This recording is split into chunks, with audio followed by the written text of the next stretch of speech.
Bismillahirrahmanirrahim. Assalamualaikum warahmatullahi wabarakatuh. Alhamdulillahirabbil alamin wassalatu wassalamu ala asyrafil anbiya'i wal mursalin sayyidina Muhammad wa ala alihi wa sahbihi wa barik wa sallim ajma'in. Allahumma shalli ala sayyidina Muhammad wa ala ali sayyidina Muhammad. Pertama-tama kita panjatkan puji syukur atas kehadirat Allah Subhanahu wa taala. Dengan sekurang-kurangnya kita mengucapkan alhamdulillahirabbil alamin. Salawat dan salam tidak terus-terusannya kita haturkan kepada Allah junjungan alam, yakni Nabi Muhammad SAW, dengan sekurang-kurangnya mengucapkan Allahumma shalli ala sayyidina Muhammad wa ala ali sayyidina Muhammad. Assalamualaikum ya Rasulullah. Nah, di sini saya akan membahas tentang makna kandungan di dalam Quran surah Al-Asr.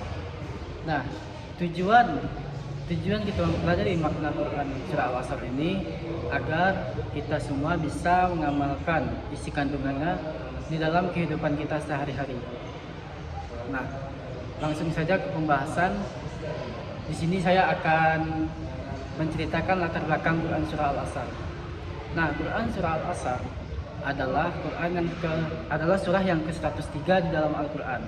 Dan surah ini termasuk ke dalam golongan surah Makkiyah, karena turunnya di kota Mekah dan diturunkan sebelum Nabi hijrah. Nah, Quran surah Al-Asr ini termasuk ke dalam golongan surah pendek, yakni hanya terdapat 3 ayat.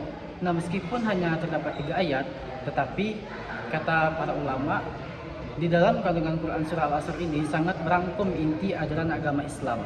Bahkan Imam Asy-Syafi'i pernah berkata, barang siapa yang mengamalkan, merenungi, dan memahami kandungan Quran surah Al-Asr ini saja, maka sudah cukup baginya.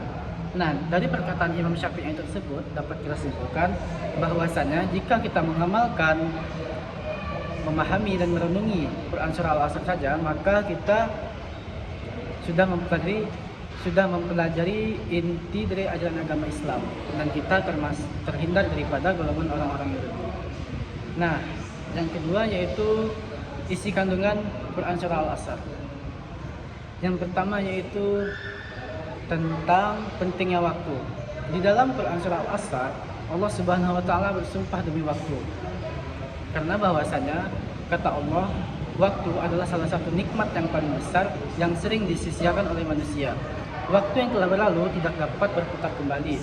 Maka dari itu kita gunakanlah waktu kita dengan sebaik-baiknya, seperti beramal soleh, berbuat kebaikan, dan sebagainya. Nah, yang kedua yaitu tentang keadaan manusia.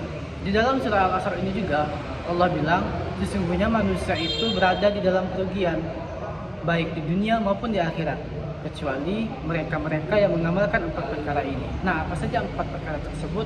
Yang pertama yaitu beriman. Iman adalah fondasi utama agar kita terhindar daripada yang namanya kerugian.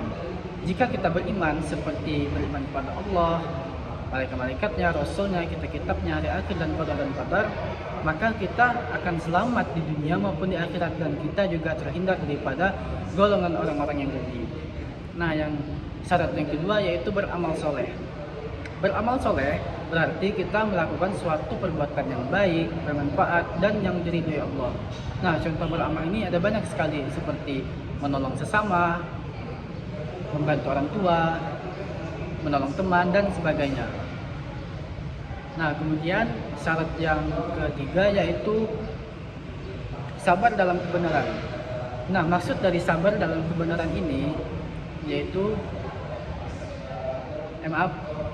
yang syarat yang ketiga yaitu saling menasihati dalam kebenaran. Nah, maksud dari saling menasihati kebenaran ini adalah kita tuh harus saling menasihati sesama kita. Contohnya misalnya kawan kita berbuat salah, maka kita sebagai temannya kita tuh harus saling menasihati kawan kita agar dia tidak melakukan suatu perbuatan yang buruk.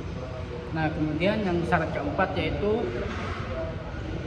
saling menasihati dalam ketaatan.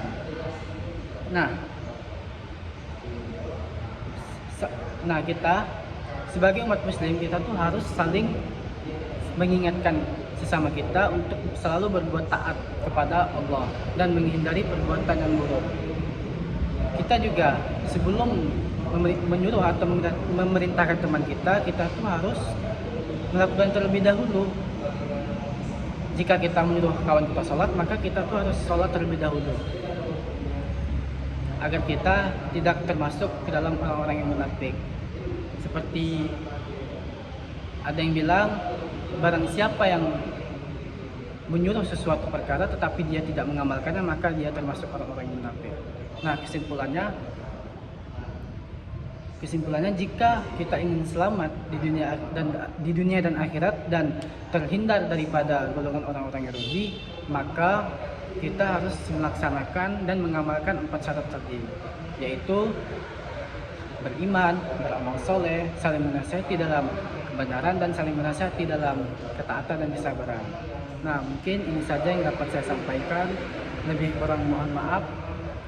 Apabila banyak kesalahan, saya minta maaf. Wabillahi taufiq wal hidayah. Wassalamualaikum warahmatullahi wabarakatuh.